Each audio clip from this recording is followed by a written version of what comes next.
Thanks for having us. Thanks to Lewis and Deborah and all the people that, the board members that do this every month, and I really appreciate it. And I appreciate Fred's comment, do it till you get sued.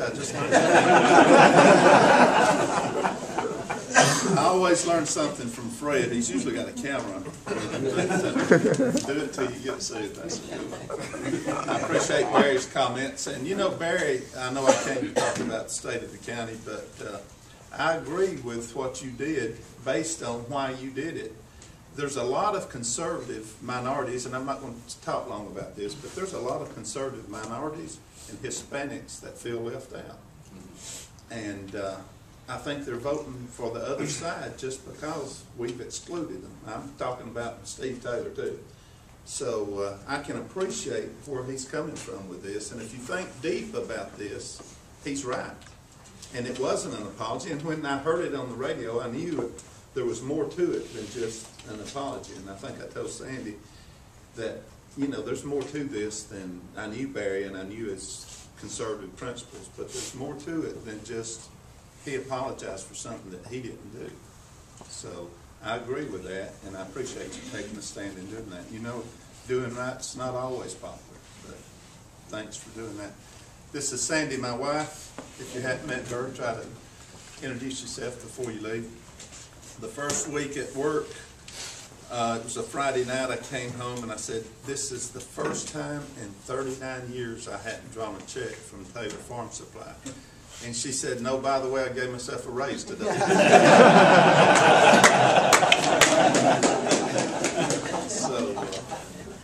But we're here to talk about the county, and I've been here almost a month now, and as you know, Clarence was really good to me about transitioning from, and he was a supporter. I'm not saying he supported me in the election, but after the election, he grasped me and he said, anything you can do, you can even sit at this desk if you want to, but I'll include you in all the decisions going forward, and he did, and he was real nice to me.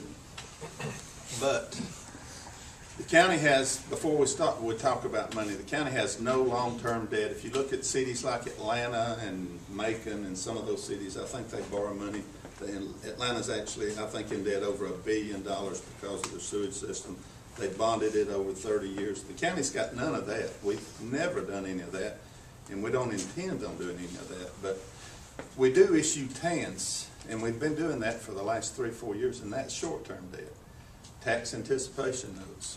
About 5 years ago, we didn't have to do those. Clarence, the revenues was coming in at such a pace that we just really didn't need to issue TANs. And then about 4 years ago, I think he borrowed $6 million in September, didn't use it all, paid it off when the ad valorem tax came in, and we were fine. 3 years ago, we borrowed about $10 million. And instead of September, we're borrowing it in, I'm going to say, July. 2 years ago, we borrowed more, borrowed earlier. Last year in April, he borrowed $12 million.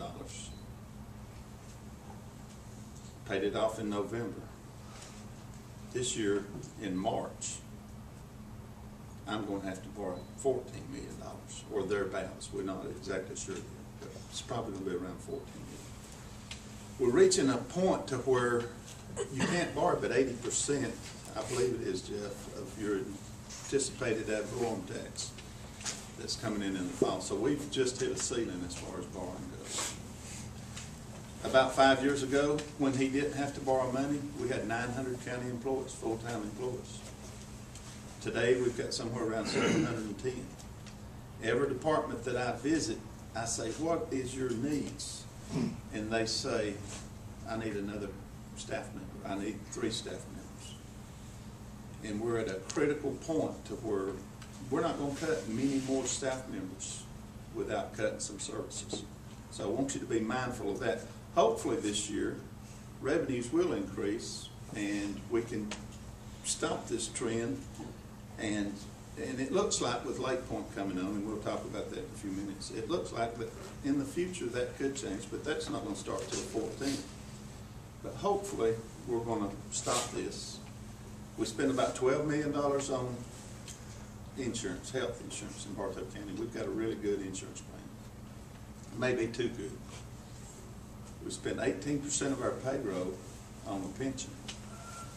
County's got a pension that's unbelievable. And that can't be sustained.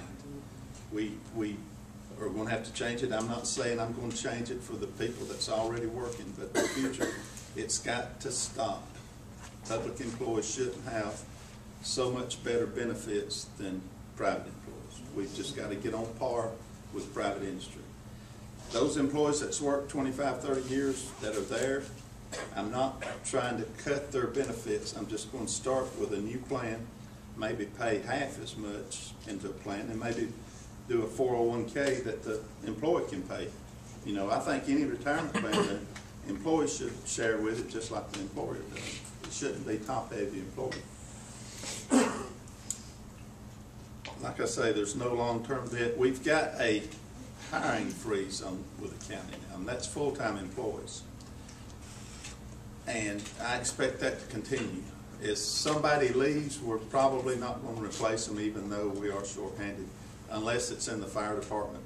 The fire department will, you know, we've got to keep at least 3 guys on duty all the time. We really need 4, but that's one department that we can't neglect. We're at the point where, in fact, we'll probably hire 3 or 4 new firemen this year just to be on the safe side, to have somebody in case they do leave. But Clarence warned me about the fire department. We don't have to build new fire departments. I guess you saw in this week's paper where we kind of paused on the new fire department up on Felton Road. That's a $5 million project, and it's something that the SPLOST revenues from 08 is not coming in at the rate that we anticipated, or as the previous administration anticipated. So it was a tough decision, and the fireman was disappointed, the fire chief was disappointed, and it's just something that we don't have to do right now. We might can do it at the end of the 08 SPLOST ends this year. Hopefully by the end of the year we can look at that and see what we can do. But if the money comes in, we just don't do the projects. And that's, I've got more calls and kickback from that article in the paper, just like I've decided all of a sudden we're not going to do that project. We're, I'm not going to say we're not going to do it, but I'm going to say that the fire department we've got right now is sufficient to serve our needs, and it looks like it may be into next year before this project gets done.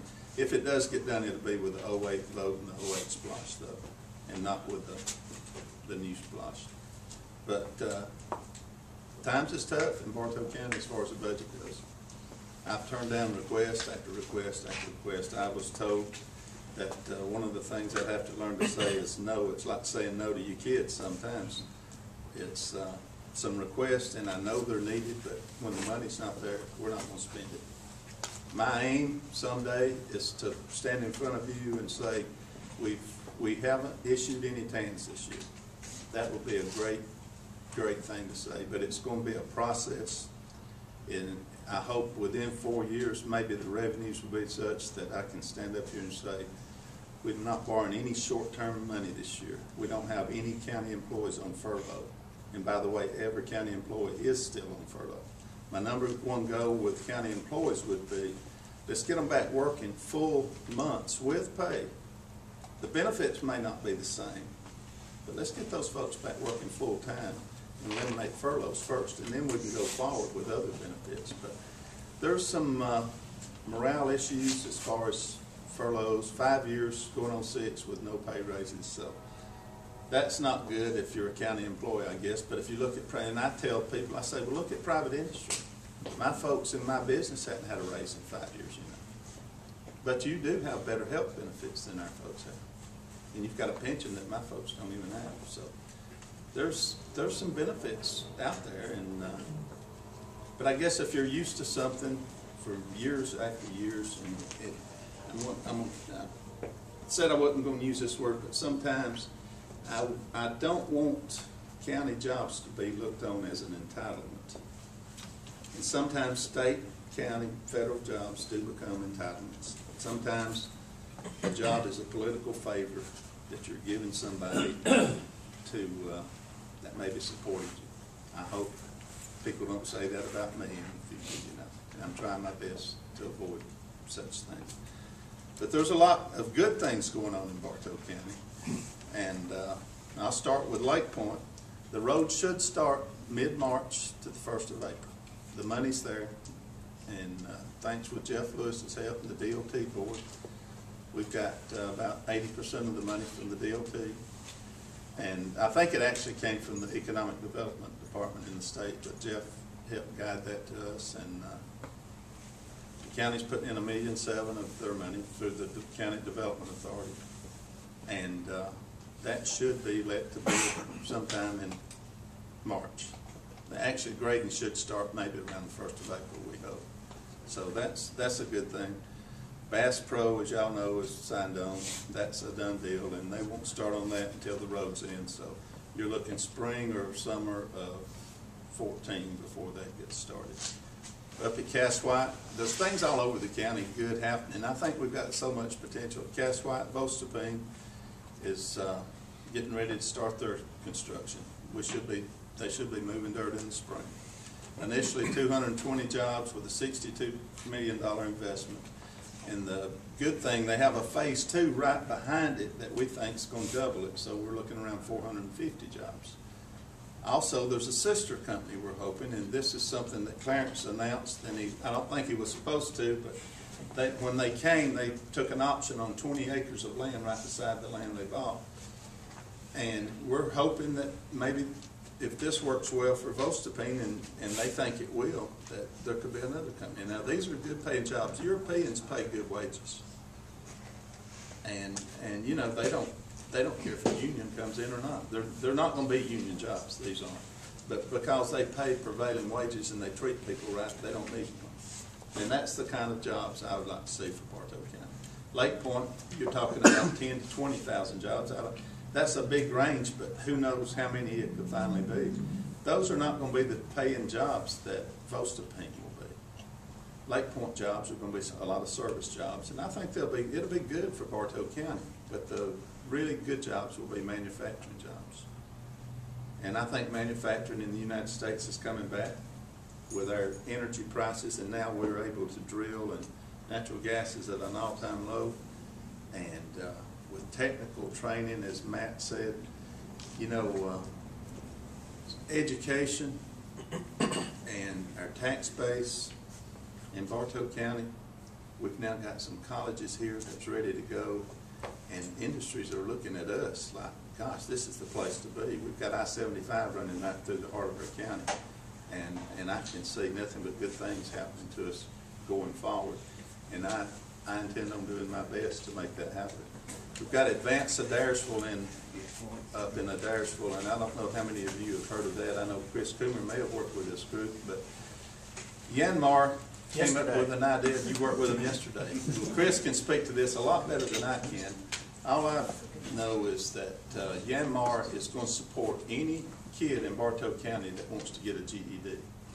Of course, you've got to go to Adairsville to do it, and there may be some programs around Cartersville kind of similar to that, but this is a great company that stepped out and wants to give back to the community, and I think they need to be applauded for it. But that's something good going on around Adairsville that Chris is involved in. Barry may be involved in it somewhat, but I appreciate them for doing that.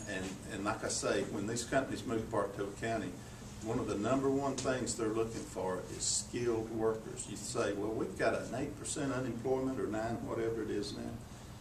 But that don't matter if they're high school dropouts. Those companies are not, they're going to pass them over. So we've got to get education really in the minds of these young people and keep them in school. And it's just so very important. Georgia Power at Plant Bowen, you hear rumors that Georgia Power is shutting down coal-fired plants and going to natural gas plants. They shut 4 already, or announced 4 shuttings, and there may be 15 before it's over. Plant Bowen is not going to be one of them. I rode the rails with Tim Banks yesterday out from Sugar Valley Road. It was a fun trip. We rode out to Plant Bowen on the railroad, and they're about to spend $700 million to upgrade Plant Bowen as far as pollution control goes. And, that's in Trey's district, I guess. there's, that's one plant, according to the plant manager, he says this will be the last coal-fired plant retired. They're really making serious commitments, and their future is diversity as far as energy goes. They're going to be about 30% coal-fired, where they used to be about 70% coal-fired. But this is a great news for Bartow County, because that is probably one of our greatest corporate citizens here.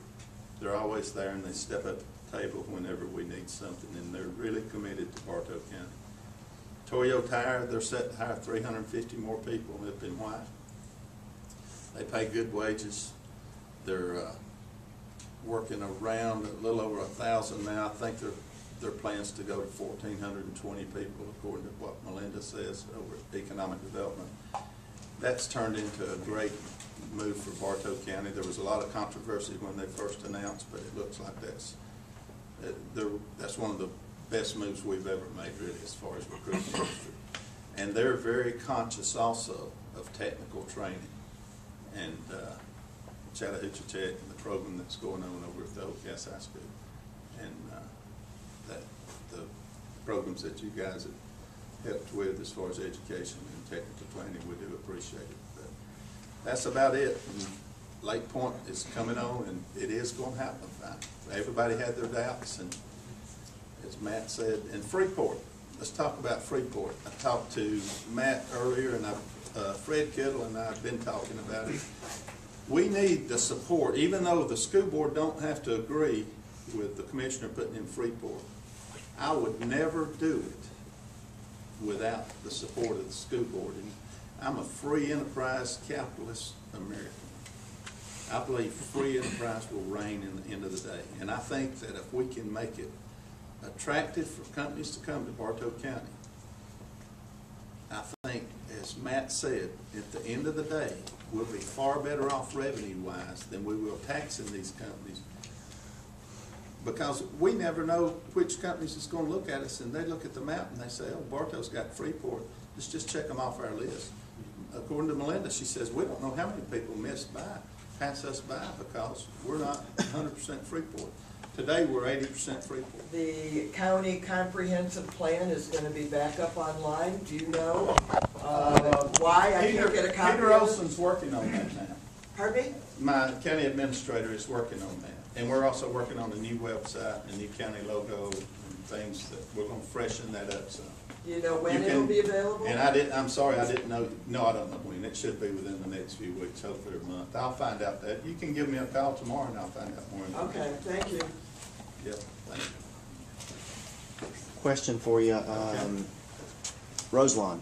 I know we spend a chunk of money over there, and I know About that's $50,000 a year, as a matter of fact. 50,000. Yeah. Okay, I've heard it was a lot more than No, that. it's around 50. Okay. 40 to Well, the 50. employees alone would be more than that, wouldn't they? There's one employee. One employee. Okay. And she's not working full time, by the way. All right. A suggestion. I know that may not be as much money as what I was told. I was contacted by Ray Hughes. I don't know if you know who Ray Hughes is. No, I don't. Ray Hughes is probably the leading Sam Jones historian in the country. PBS documentary about Sam Jones, that type thing. Who would be interested in buying the facility, maintaining its credibility as it is, museum type thing, and moving his ministry to Cartersville, which he has up in Nashville at this point, and that would be a burden off. I mean, obviously 50,000 is not. There's a organization in Bartow County that we've talked about giving that to this organization, as long as they keep it open to the public. This organization is, why would they take it when we're doing what we're doing? But it needs to stay a museum. It's an important historical thing for Cartersville and Bartow County, and it would have to be. I would talk to the man. It's just, I'll hear his ideas. It's not a burden as much. I mean, it's paid for. The upkeep is the main thing. County workers do mow the grass out there and keep it up, but it still costs around $50,000 a year to maintain. That's the cost up front, minus whatever weddings we rent. You know, there's still some income, but it's peanuts. I mean, I'll forward the information and the gentleman. Send it to us. I'll listen to what he has to say. I just want to make sure that the public has access to Roselawn, and you know, but a museum, if any nonprofit would like to take it over and run it, that'd be great. Is anybody else? Does the county commissioner have any say-so on judges' salaries at all? Well, there's you talking about Superior Court judges? I'm not exactly sure. We've gotten some information that says the judges are. Judges haven't had a raise in 5 years, yeah, and I wouldn't oppose a raise for the judges over that would be up to these two guys sitting over here, Chris and Barry, to vote on, but, And don't forget Trey. I was, And Chuck now. Chuck Heffstetter came, oh, someone we hadn't, introduced yet, Chuck Heffstetter just walked in. I was at the Floyd County meeting, so I was a little late getting These there. guys can talk to you more about judges' pay, but I'll say this, Superior Court judges haven't had a raise in a long time from what I understand, but neither has anybody else, so they're not by themselves. So if they deem that it's necessary that they need, and they're important people, and they've got law school behind them and a lot of investment, so they need to make good money in the positions they're in.